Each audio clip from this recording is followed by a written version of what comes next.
ಆತ್ಮೀಯ H16 news ಅರ್ಥಾತ್ ಸಿದ್ದರಾಮಯ್ಯಗೆ ಸ್ವಾಗತ. ನಾನು ನಿಮ್ಮ ಎಂ ಆಯತು ಮಲ್ಲಪ್ಪ ಜೂತವರ. ಆತ್ಮೀಯರೇ, ಈಗಾಗಲೇ ಜಿಲ್ಲಾ ಹೋರಾಟ ಜೋರಾಗ್ತಾ ಇದೆ. ಚಿಕ್ಕೋಡಿ ಅವರಂತೂ ಈ ಸಲ ನಮ್ದು ಮಾಡಿಯೇ ತೀರಬೇಕು ಅನ್ನೋ ತಾಪಕ್ಕೆ ಬಿದ್ದಿದ್ದಾರೆ. ಕಳೆದ 9 ದಿನಗಳಿಂದ ಸತ್ಯಾಗ್ರಹ ಜೋರು ಹಿಡಿದಿದ್ದಾರೆ. ಜೊತೆಗೆ ಗೋಕಾಕ್ ತಾಲೂಕಿನಲ್ಲೂ ಅಥವಾ ಗೋಕಾಕ್ನಲ್ಲೂ ಸಹ ಜಬರ್ದಸ್ತಾದ ಮೀಟಿಂಗ್ ಮೇಲೆ ಮೀಟಿಂಗ್ ಯಾಕೆ ಆಗ್ತಾಯಿಲ್ಲ, ಯಾಕೆ ಆಗಬೇಕು, ಮತ್ತು ಜನ ಇನ್ನೂ ಅಷ್ಟು ಕೂಡ್ತಾ ಇದ್ದಾರೆ, ಮಾತಾಡ್ತಿದ್ದಾರೆ. ಅಲ್ಲೇ ಇದು ಆದಿತಾ ಈ ಸಲ ಅನ್ನುವಂಥ ಭಯನೂ ಎಲ್ಲರಿಗೂ ಕಾಣಲಿಕ್ಕೆ ಶುರು ಆಗಿಬಿಟ್ಟಿದೆ. ಯಾಕಂದರೆ ಈ ಸಂದರ್ಭದಲ್ಲಿ ಸ್ವತಃ ಗೋಕಾಕದ ಉಸ್ತುವಾರಿ ಸತೀಶ್ ಜಾರಕಿಹೊಳಿ ಅವರು ಬೆಳಗಾವಿಯ ಉಸ್ತುವಾರಿ ಆಗಿದ್ದಾರೆ. ಅವ್ರ ಕಡೆಯಿಂದ ಇವತ್ತು ಆಗಬೇಕು.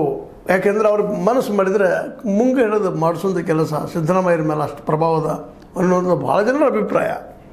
ಹೀಗಾಗಿ ಇನ್ನಷ್ಟು ಪ್ರೆಷರ್ ಸತೀಶ್ ಅವ್ರ ಮೇಲೆ, ಜೊತೆಗೆ ಲಕ್ಷ್ಮೀಬಾಯಿ ಹೆಬ್ಬಾಳ್ಕರ್ ಮೇಲೂ ಪ್ರೆಷರ್ ಬರ್ತಾಯಿದೆ ಅಂತ.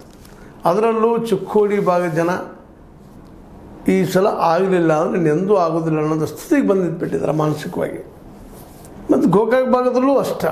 ಇಲ್ಲಿ ವಕೀಲರಾಗಿರ್ಬೋದು, ಇಲ್ಲಿಯ